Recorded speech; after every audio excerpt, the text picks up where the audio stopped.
Okay, hopefully everybody can see and hear me.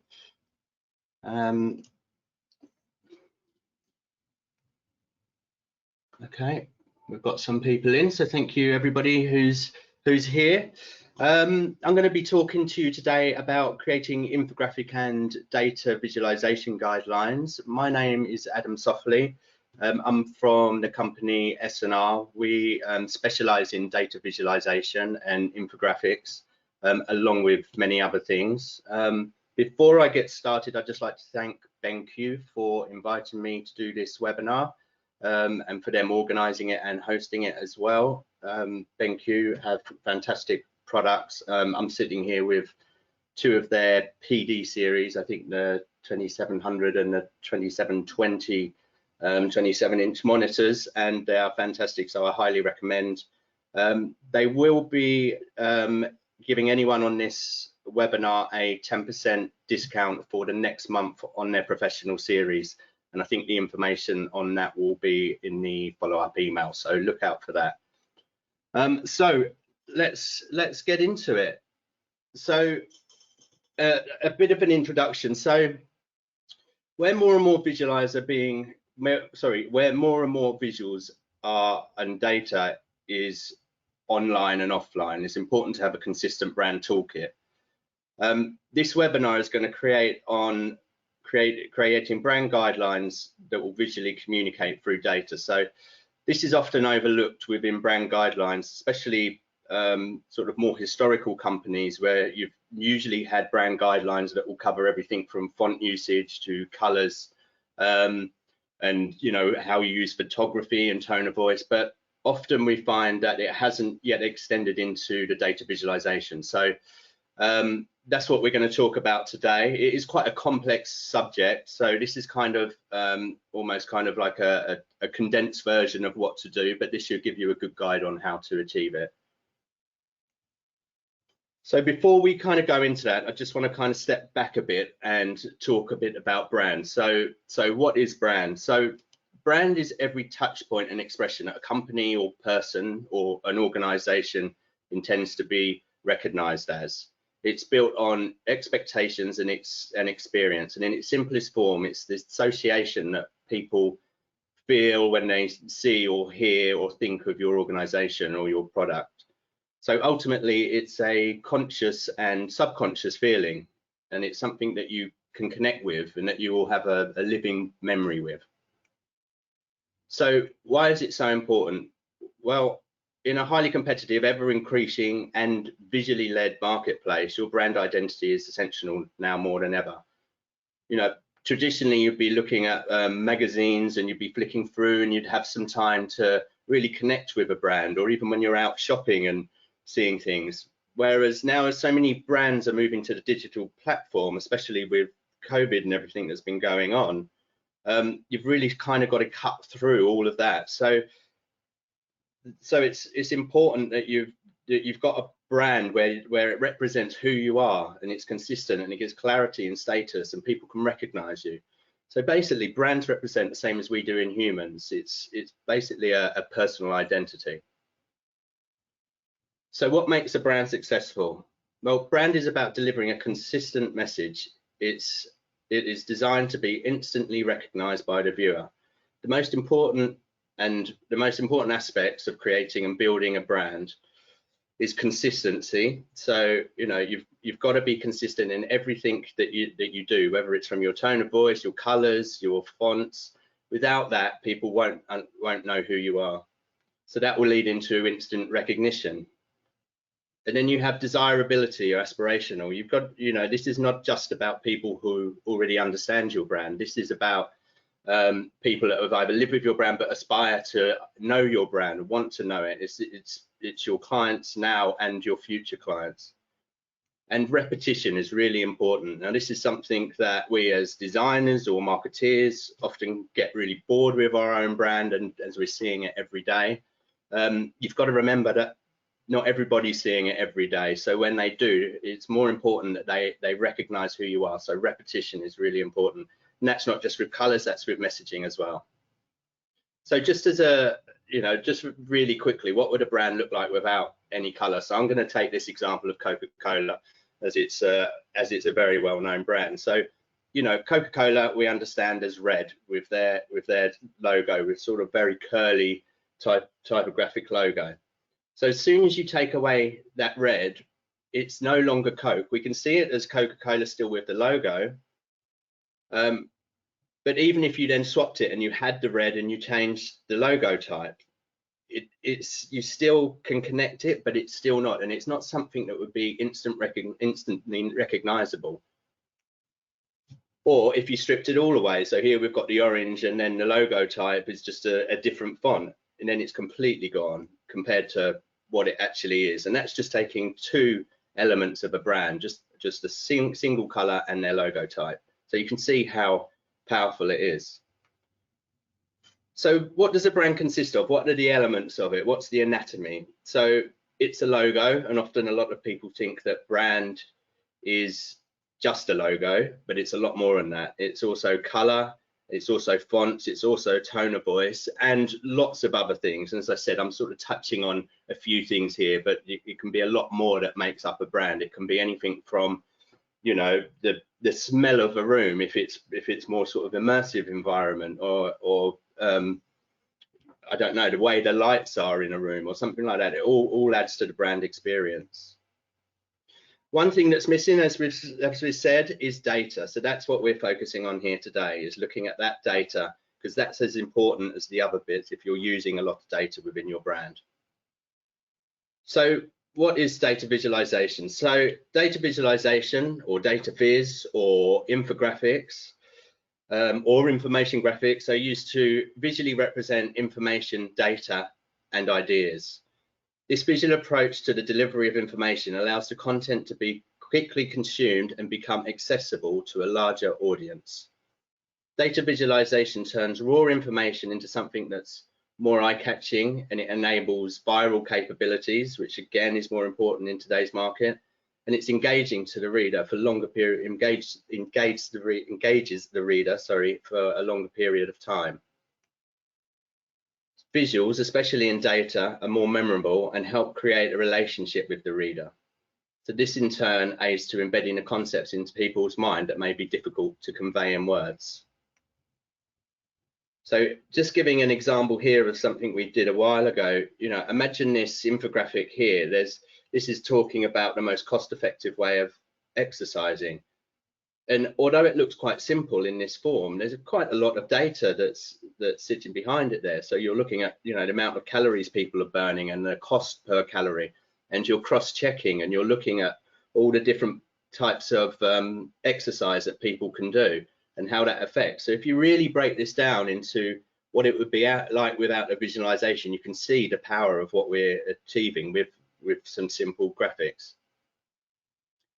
Again, another example here. Now, this is something that's an interactive infographic.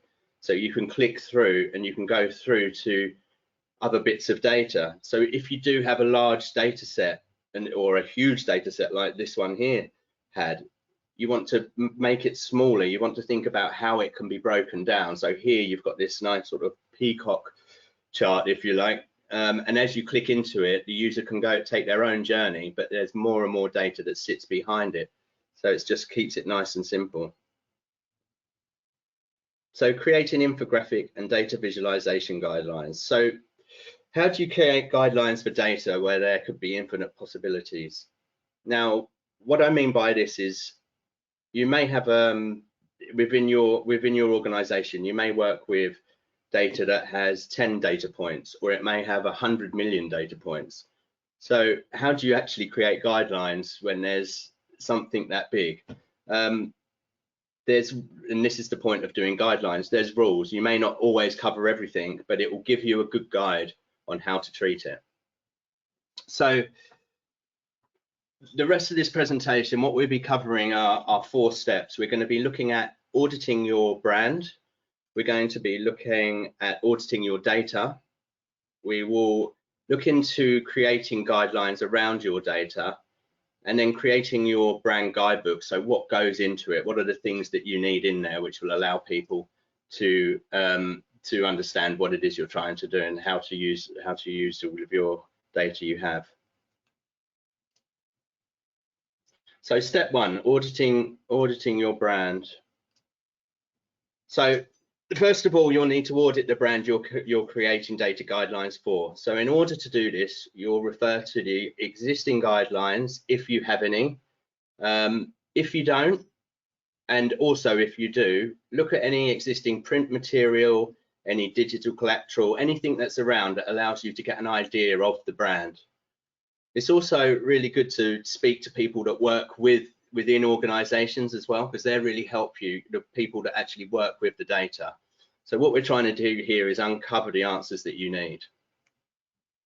So areas that you really need to consider during a brand audit. So the first one, and this isn't probably something you'd think straight away, but familiarize yourself with the tone of voice. And again, it may not be written down, but like as in a brand guidebook already, but there'd be stuff out there that will allow you to really understand what the tone of the voice of the brand is.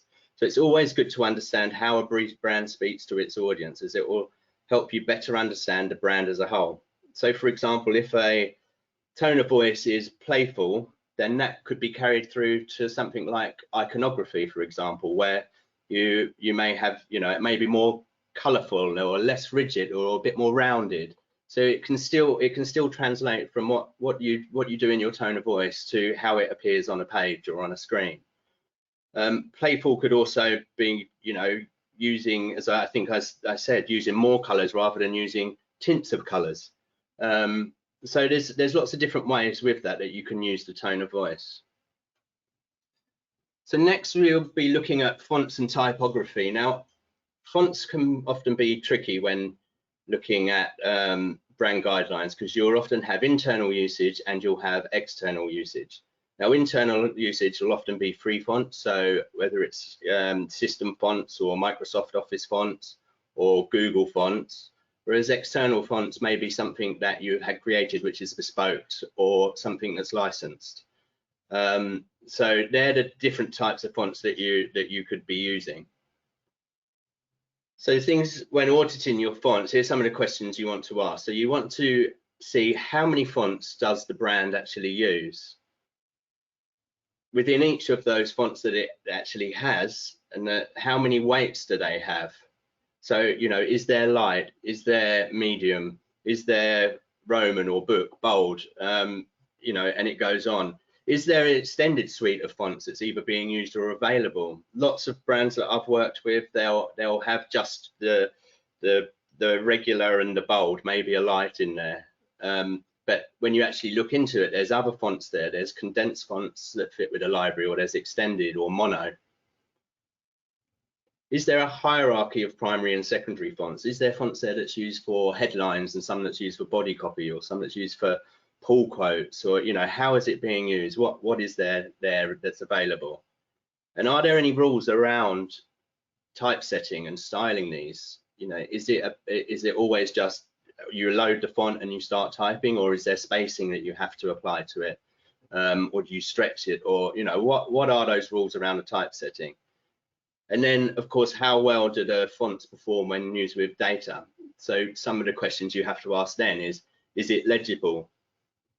Are the type numbers clear and easy to read? Does the font work at a small size? And this is really important with data visualization, because you often get lots of tiny numbers. So you've got to look if it does work at that small size. Would you still be able to easily read it if it was at an angle or rotated? So again, with data visualization, having rotated or angled type is something that we often do. So you need to look to see if it's legible when used that way. Does it work reversed out of a dark color? Often in print, you'll have something where it fills in. So if you had white text on a black page, for example, and it's a really light font, if you use it really small, when you print it, it would often fill in. So do some tests, have a look at what you've got, see how it works. And then the final one I've put here is how a font's used in a tight space. So if your brand type is quite extended, quite wide, and you've got a very small column under a bar chart, for example, and you've got a large number, how would that connect with that? How would that work? So does it work in a tight is in a small space or a tight space, or do we need further options to explore here? Next, we really look at color palettes. So color is not only used for brand consistency, it's also incredibly important when visualizing data. It's often used as a navigational tool, so you can compare one set of data from another, but it's also used to add interest or to highlight something or to draw focus on an area. Some companies may have restrictive color palettes, whereas others may be more flexible. So again, during this audit, we have to see what's available, and then we may need to challenge that. If there's something that wouldn't work for data visualization, now would be the time to challenge it. So again, some questions you might want to ask. How many colors does your brand use? Do you have a secondary or tertiary or even more than that color palettes, and what are their uses?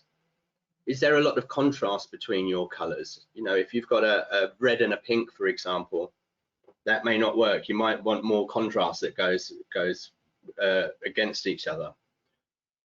Do you ever use additional colors in any collateral? So is there any other use apart from within what you're auditing? Is there any other times that other colors are used? Maybe it's for a special campaign or something like that. Do you use colored icons or illustrations, or is this something to stay consistent to your brand? It's simply just your either a black or white or whatever your brand color is.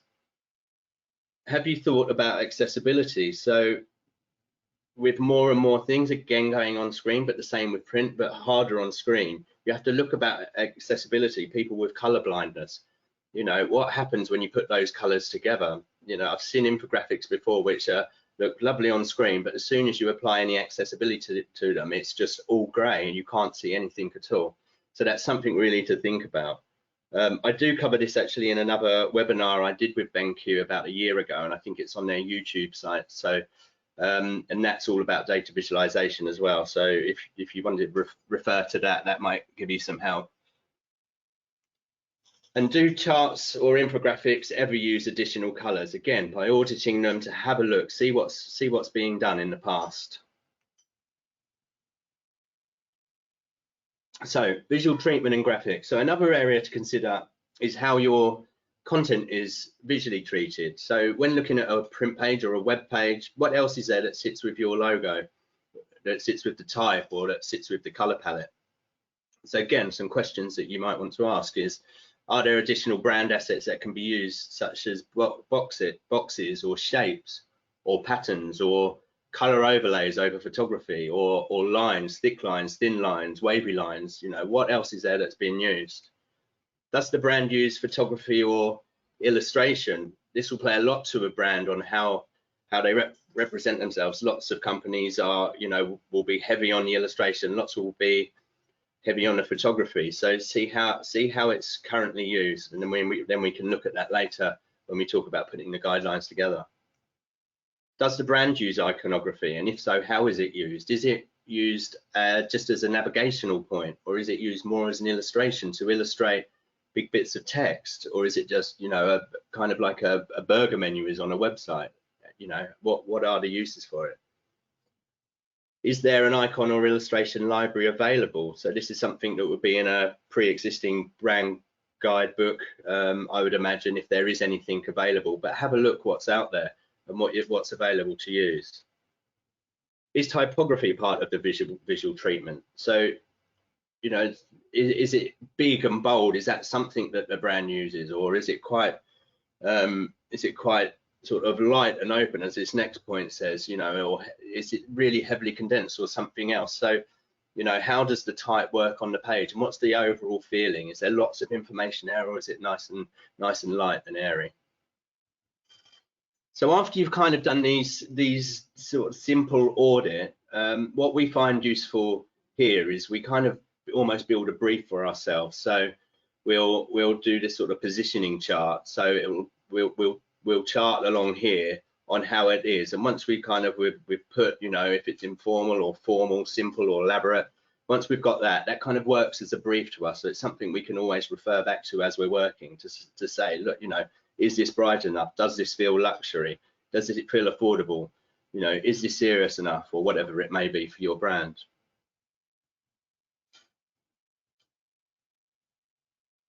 So auditing the data.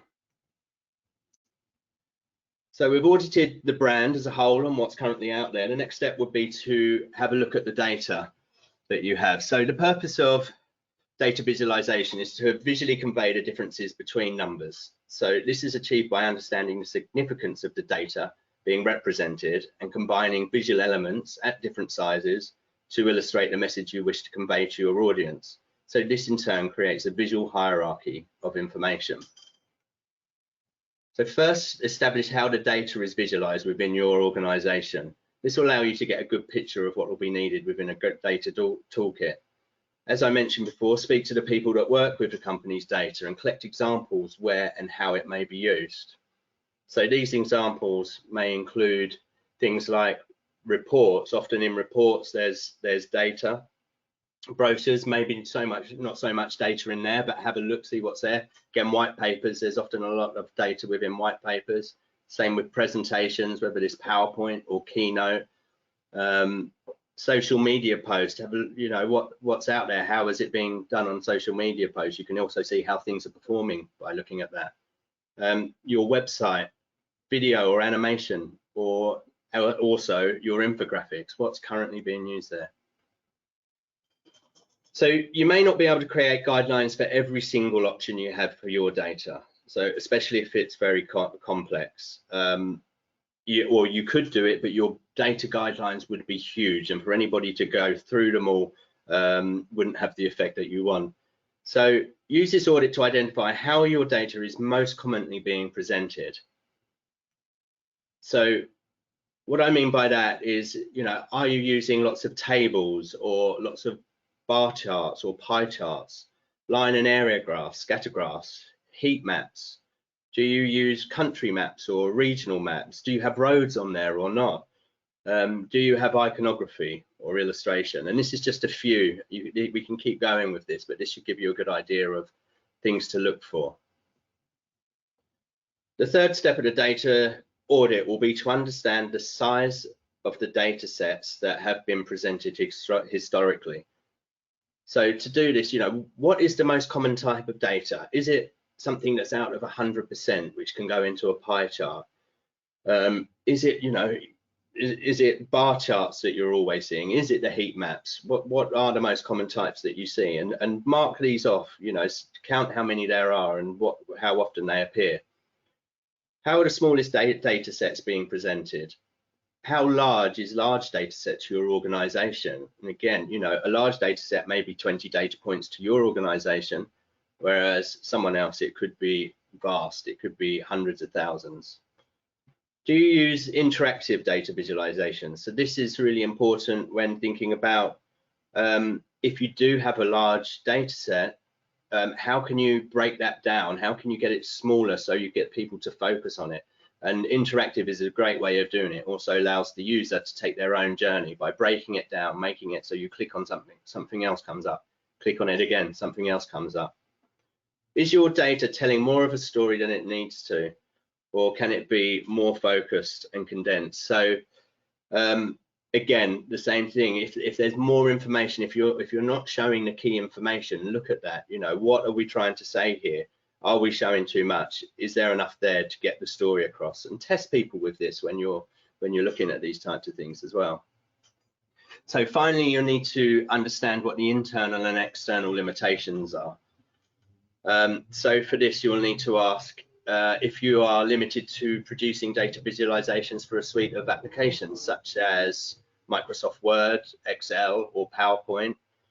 Do you have access and licenses to specific fonts? That will also limit you if you don't have a lot of fonts that you have available.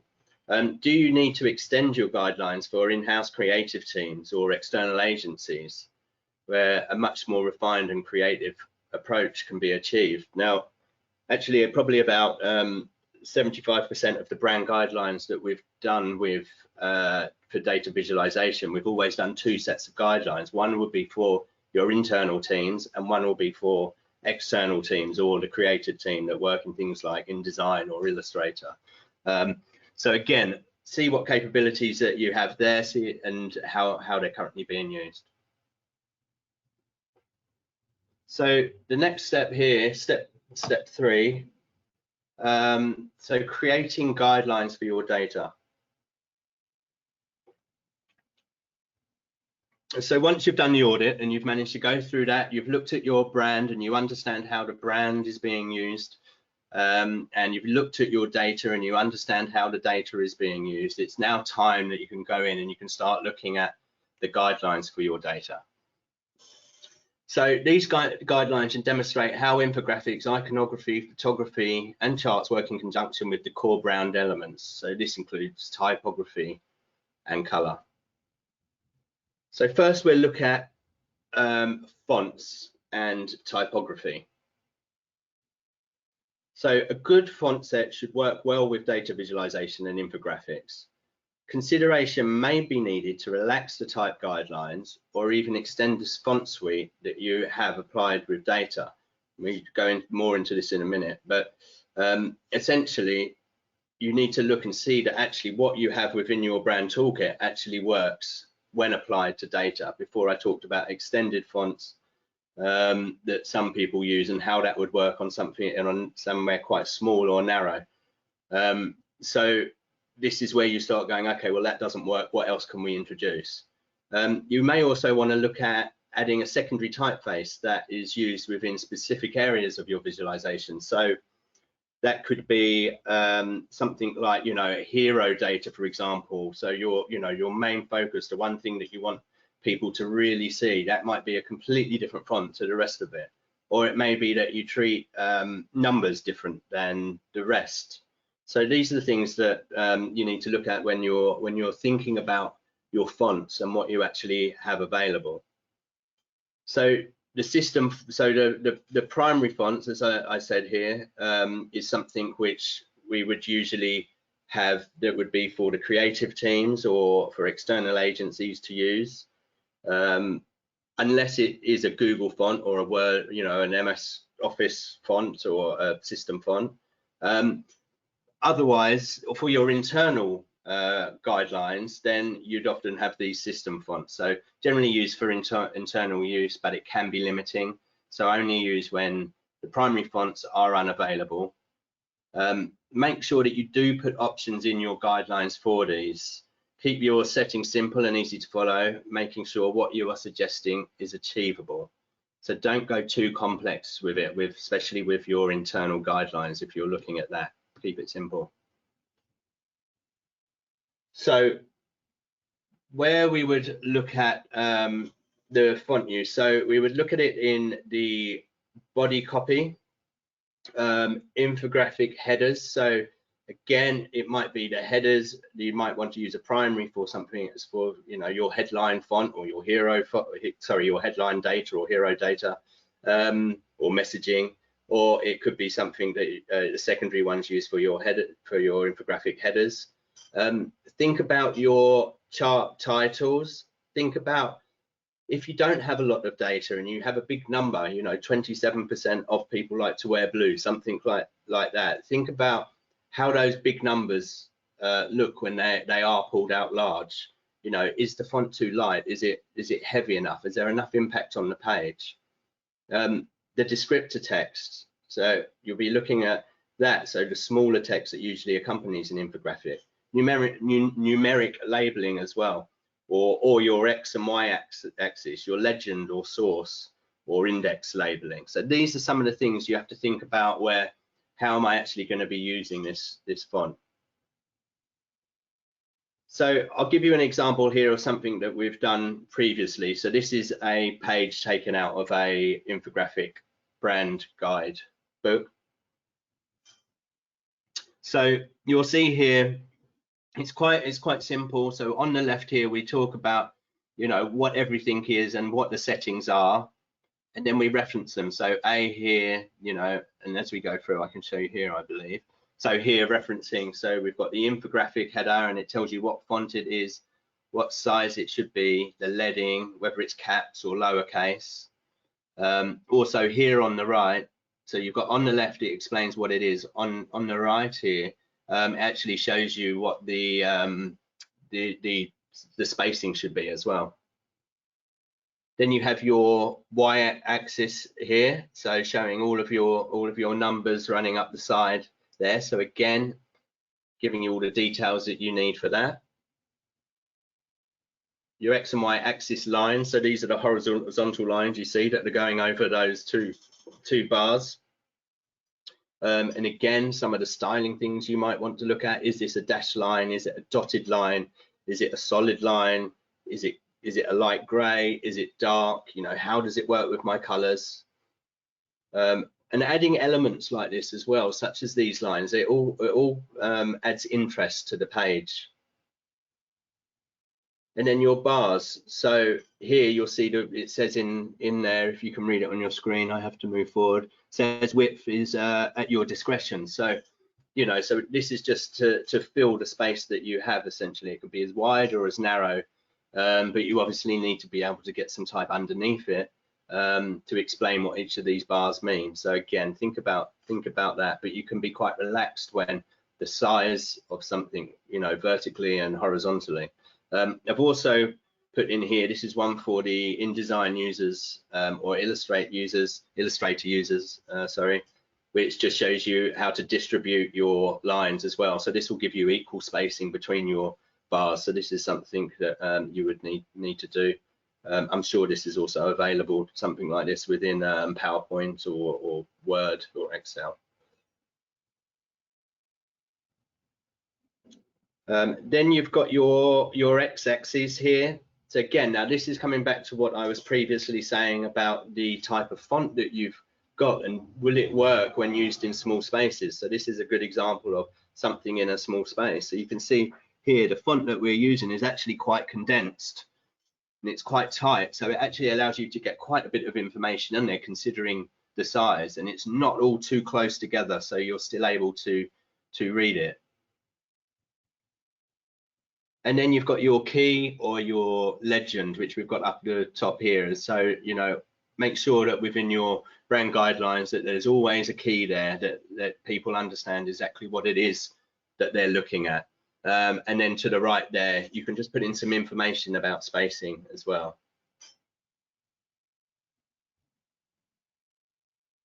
So that's that last example was something was it's not too complicated, but it kind of went into it a bit more in this. So this is simplified a bit. So again, this is for another client of ours that we did.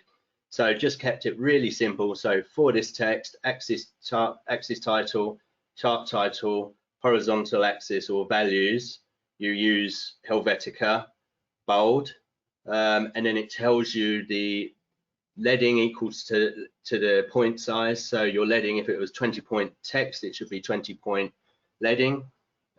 Minus 25 tracking, minimum size and minimum print size, sorry, and minimum digital size. And I think on a previous one it said that there was no, the previous page it said that there was no maximum. And then Helvetica regular, how is that used? Well, that's used for labels and legends and vertical axes. And again, same, just talking about how you actually set your type here at the bottom.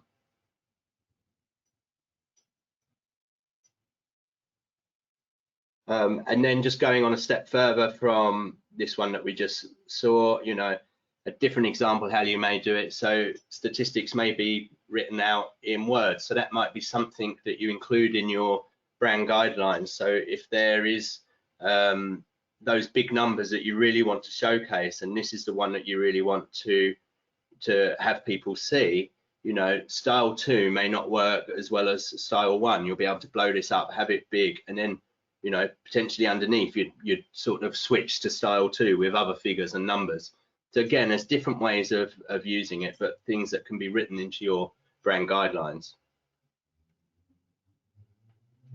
Okay, so colors and feels. So color theory is very wide and very complex. So although there aren't generally specific rules applied around data visualization, it's important to use harmonic palettes and make the reading more pleasant and direct. As with any piece of design, you know, don't go crazy with it. Keep it as simple as possible, but make sure that your colors are doing the job they need to. Make sure they're not really clashing, they're not flaring together, and people can see exactly what you're talking about. So for example, a brand may have a primary color palette, or from the audit it may be that actually you don't have a primary color palette, but you should be able to go in and see what colors are being used more often than others. So look at your primary color palette, and that should feature prominently in all of your communication. You know, this comes back to brand again, you know, so, and the consistency. So keep those colors prominent. Using your colors like that will help readers quickly identify your brand. However, within data visualization, the use of 3 colors can be really limiting. So how do we get around that? So again, as with lots of brands have, tints of color. So you'd introduce tints of your primary colors as an effective way of showing different or additional categories. So here we've gone on this one increments of 25%. Now with data visualization, I wouldn't really recommend going any lower than 20% or 25%, sorry, increments, because as you can see here, it's already starting to blur a little bit what color starts where and what finishes. The other thing that you need to consider is that the monitor that your users are looking at it on may not be calibrated, or it might be old or a different resolution, or set up for something else. So the color I'm seeing right now may not be the same color as you're seeing right now. So this is where the contrast is that I was talking about earlier. Make sure there's enough contrast where you can where people can clearly define the 2 bits of information or 2 colors you're trying to show. If that isn't possible and you're going to go down the road where you've actually got quite close numbers, so here you're looking at 100%, 85%, 70% and 55%, think of ways that you can still break it up. So here we've used a white divider line, so the colors aren't flowing into each other, and you can clearly see the 4 different stages of each color. And so once you've got your primary palette and you've gone through your tints, that's given you a bit of an extension of the 3 colors that you had. You may also have, or you may like to add to, a complementary second color palette to ensure visual clarity and accessibility of all of your content.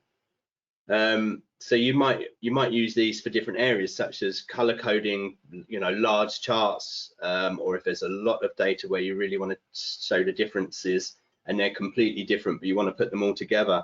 It could be on maps, or it could even be in background panels or highlighted features, or somewhere just to add some interest to the page. You know, it's always good to inject a bit of color if there is a secondary color palette there. Try and use it sparingly, so not everything feels so mono and flat. So add interest with your color. And then once you've got your brand colors, you've got your brand tints, you've then got your secondary color, and then you've got your secondary tint. So now our color palette is growing and growing and growing. What other ways can we do it without, you know, introducing a whole rainbow into your brand guidelines? So the way we do it is we introduce either textures or patterns. Now textures, some brands may have things, there may be, you know, shapes or something like that, or there may be like I don't know, a concrete wall texture that they use within their brand or something like that. So that's something that could be brought in. The way we tend to do it is by using these shapes. So you've got, you know, there's loads of different options that you can do. So we've got sort of the hash lines or the squiggly lines or the dots. You know, the hash lines could be diagonal, they could be vertical, they could be horizontal. The same with all of these, in fact. You know, the lines could be thick, the lines could be thin. So as soon as you start introducing things like patterns, your color palette can just grow and grow and grow. So it's a really great way of doing something that isn't too colourful, still is true to your brand, that allows you to still identify different things with colour. And then, of course, even with patterns and textures, whether it's your primary palette or your secondary colour palette, you can also tint them again. So this whole library of colour is growing. And I know this is one of the challenges people have is with colour. So this is a good way of being able to deal with that. So here's just an example of something we did in the past. So this is just using a primary color palette. So you've got the grays and you've got this nice teal blue and this sort of yellowy orange color here. And there's a few tints in there that you see on this big circular chart on the top left. But this is using all of the palette, but it works really well. And then as you see on the right, there's a key line which separates all of these circles. So where I was saying use those divider lines, this is an area where you could do that. Then looking at how a secondary color palette could be used. So again, we've got quite a lot of colors within this visualization. So you've got the primaries, the sort of burnt orange and the purples and the dark blues, but then they've also been tinted as well. So you've got your primary, your secondary, and your tint. So it's a good use in showing you how you can use that. And then finally, this one here. So this is showing you a primary palette, but then using the pattern in there as well. So looking at, you know, these pie charts down here, you've got your primary palette is being tinted. We're not introducing a secondary palette, color palette, but we are using sort of these hash lines in there, which there's two uses here. One, it makes it quite see-through, so you can see what's underneath it. But two, it's just a different way of using the color without actually having to tint it as well.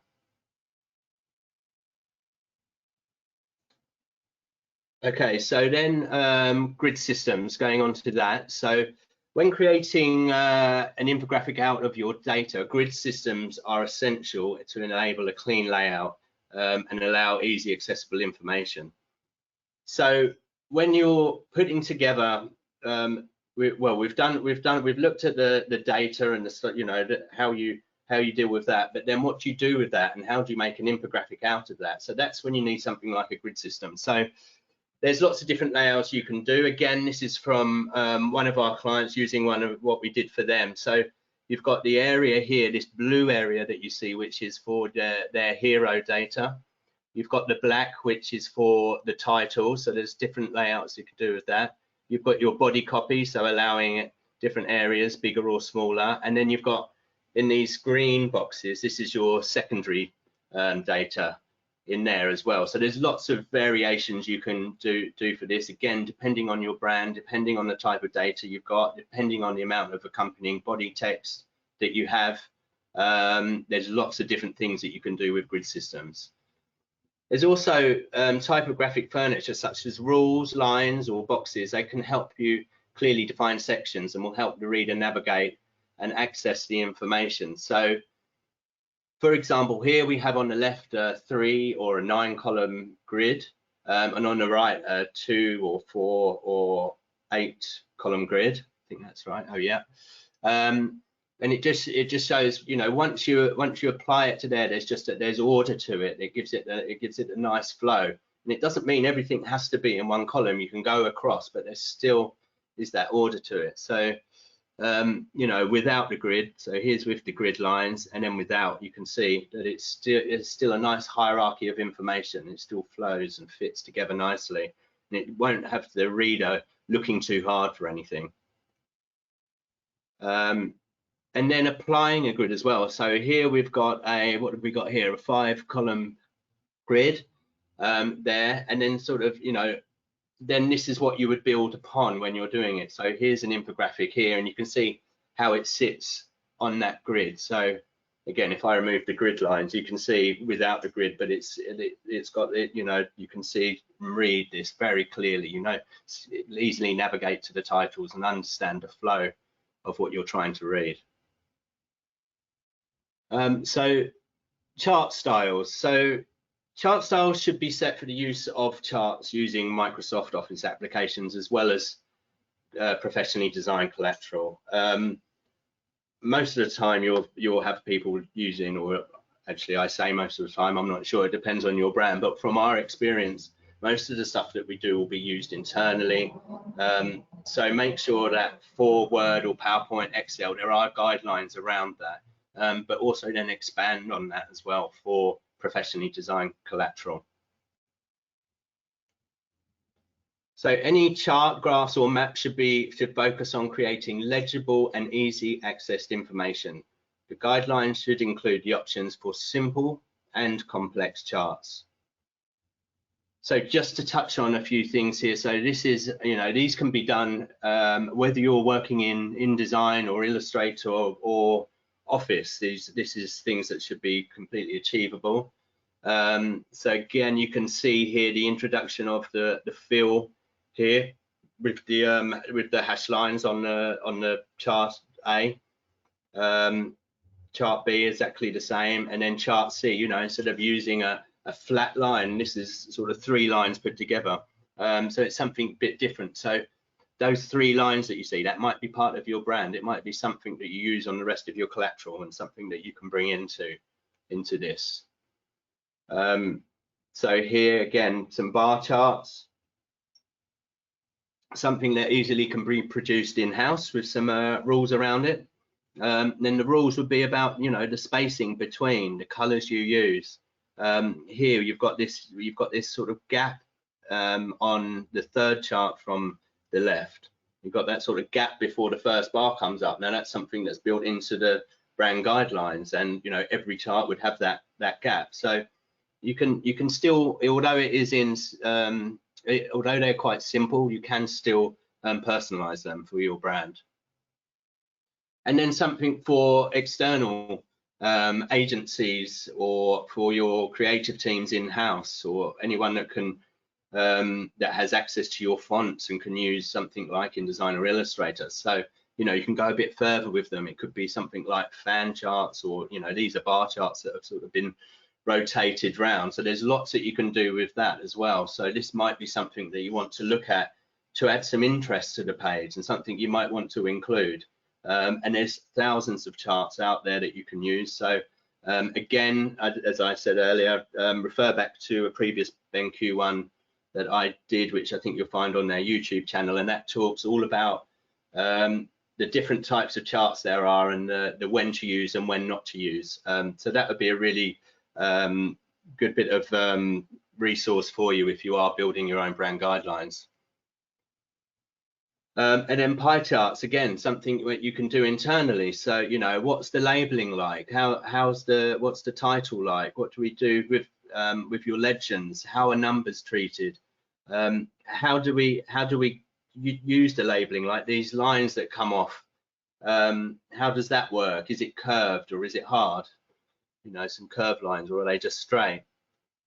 Or something again externally that you might want to see. So different things again that's not so easy to do in PowerPoint, but you can in other applications. So something like this could work quite well for your brand. And again, it just changes it up, brings some interest to the page.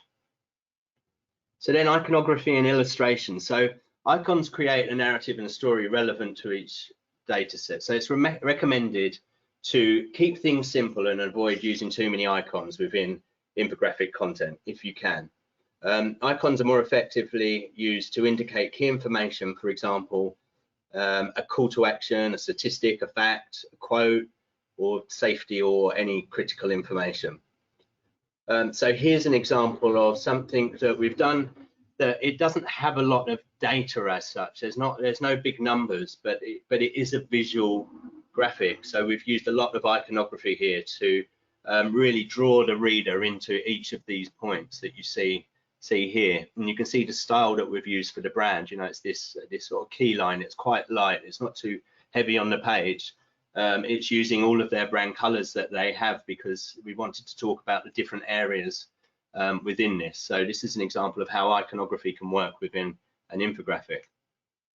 Now there's also simple, I'll say off-the-shelf icon sets that you can buy. There's thousands out there nowadays.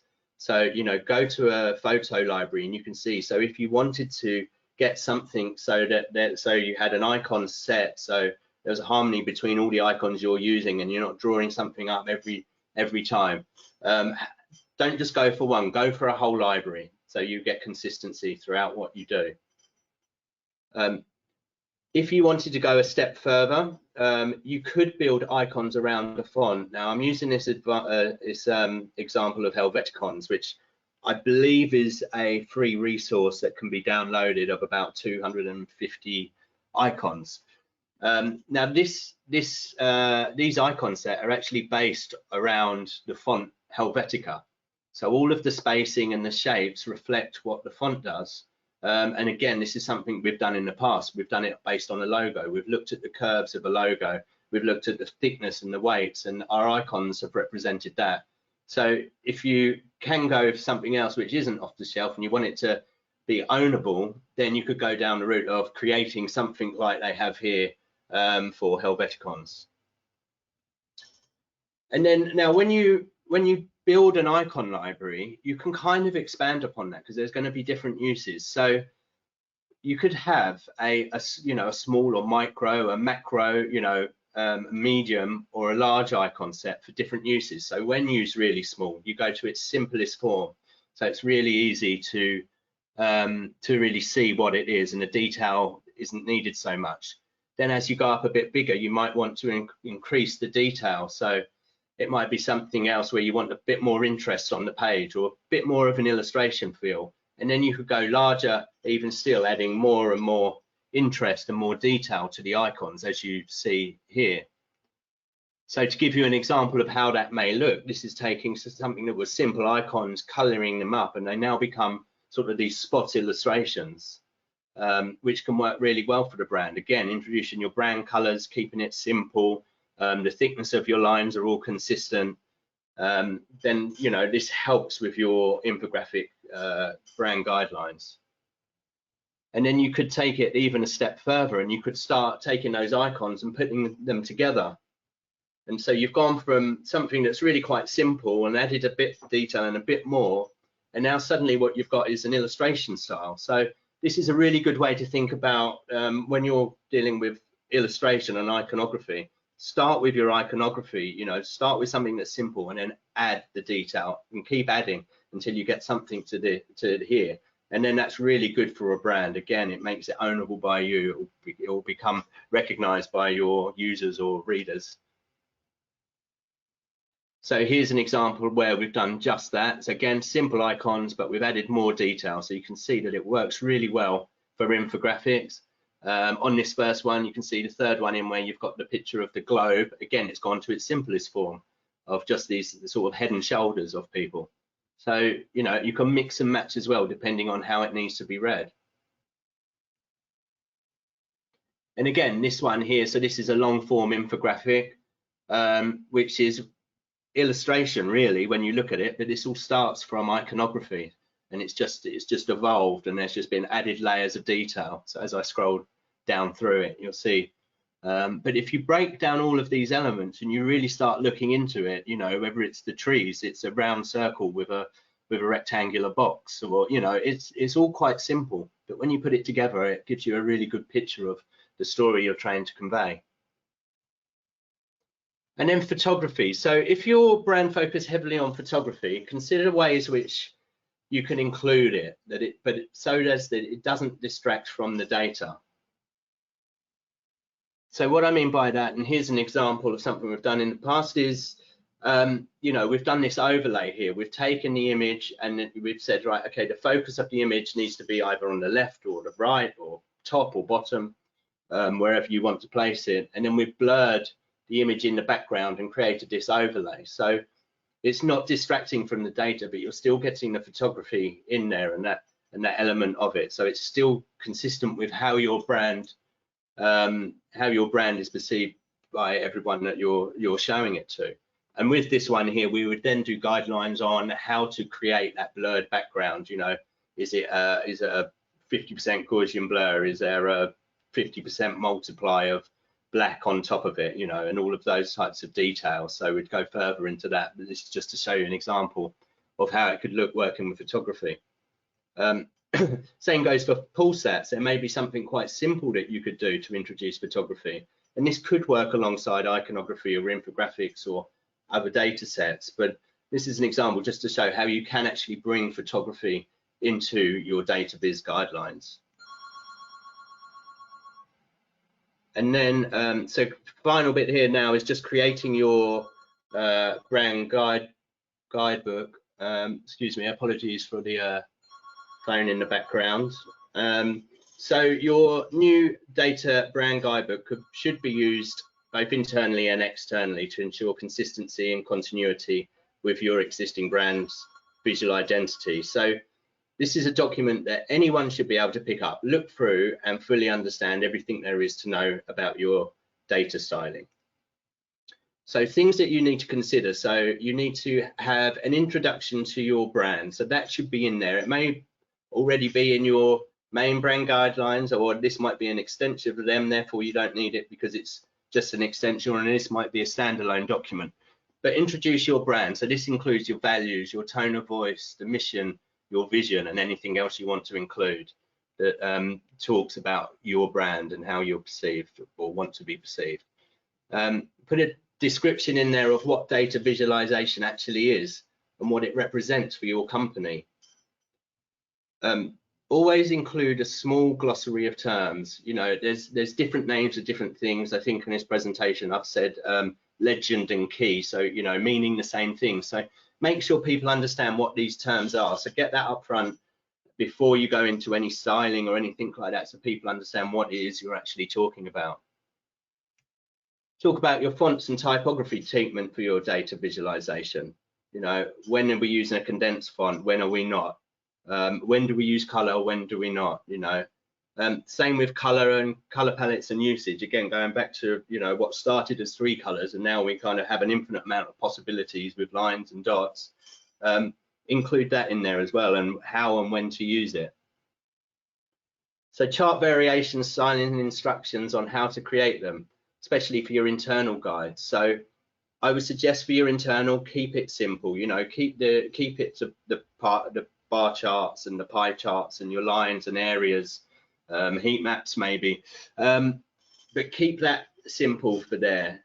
So otherwise people will lose interest. You can go a bit further with the external guidelines, but again, don't put too much in there where people will just lose interest. And then iconography, illustration, or photography treatment. So again, think about how you're going to include that illustration or photography into your data visualization. And then I think a final point here is then just your do's and don'ts, as you would with any brand. You know, don't stretch your logo, don't reverse it out, don't, you know, this area is a sacred area where no one's allowed to go near. Add those in as well. Allow people to see exactly how it's to be used and how it's not to be used. So then the final thing that we put here is a checklist. So data visualization isn't just about how it looks, it's also, you know, but what it also says. So checklists are really good to include, so for your users, so they can make sense of it. So we've got here, you know, have you double checked your data is correct? Check that the data is check that all the data is visualized correctly. The design follows the visual design rules close enough. You know, someone else understands the story without prior explanation. This is something that's really important. Get someone who's not too close to the data to read it and see if they understand it.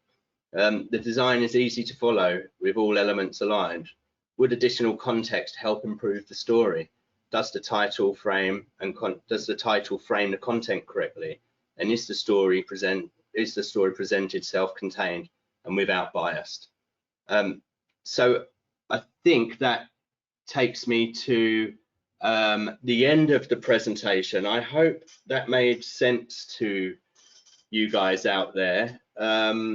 If you have any questions, I can take some questions now, and I think we have some here. So if you bear with me, I'm just going to have a read of what we've got here.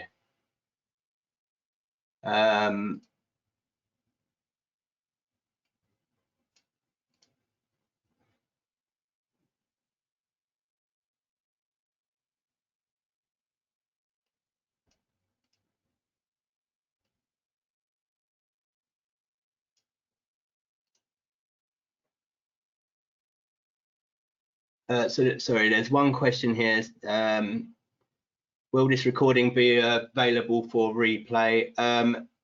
It will be. I believe BenQ put it up on their YouTube channel, but it will be in about a month's time, I believe. But I think you may, I'm not entirely sure, but I think yes, it is. I've just got something come up. Yes, exactly. Okay. Right. Oh, I've lost the text here. So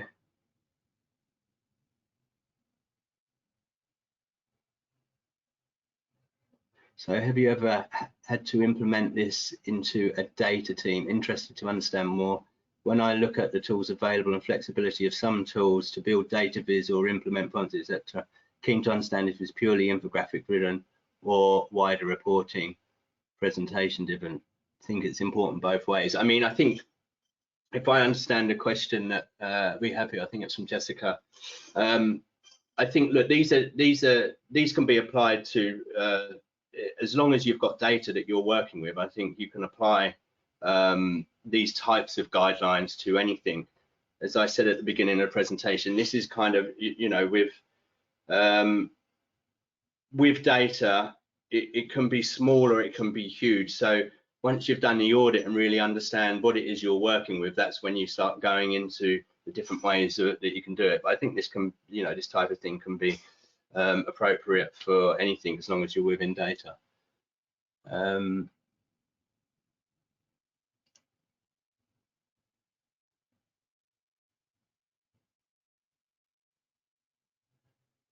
What's this one? Our soft grey is not very eye-catching. Why not use something? I don't really understand this question. Our soft grey is not very eye-catching. Why not use something darker? I think with any, especially greys, you know, as I said, I think what you've got to look for is contrast. If you're worried about things being eye-catching, then that's when, and you've only got a grey as your colour, then that's when you have to look and say, well, do we need to introduce something else into our colour palette? I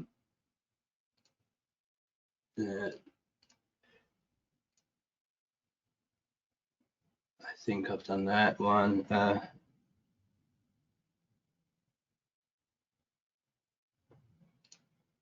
think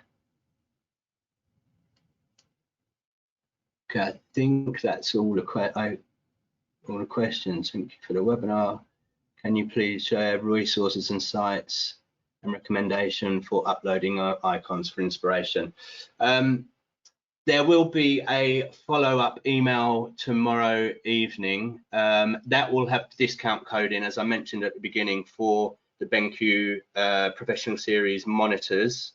So that will be there. I am going to be sending this presentation that we've had over to BenQ, so hopefully they'll be able to attach that to the email or give you a download link, so it should be available on there. If there's any problems with that, look me up and ask me directly, and I'm happy to share as well. I think that's everything, and I've answered all the questions that are there. Thank you everyone that has been watching. I hope it was of interest to you. Thank you again for BenQ for hosting it and putting it on, and I hope to do it again soon. Thanks very much, and goodbye for now.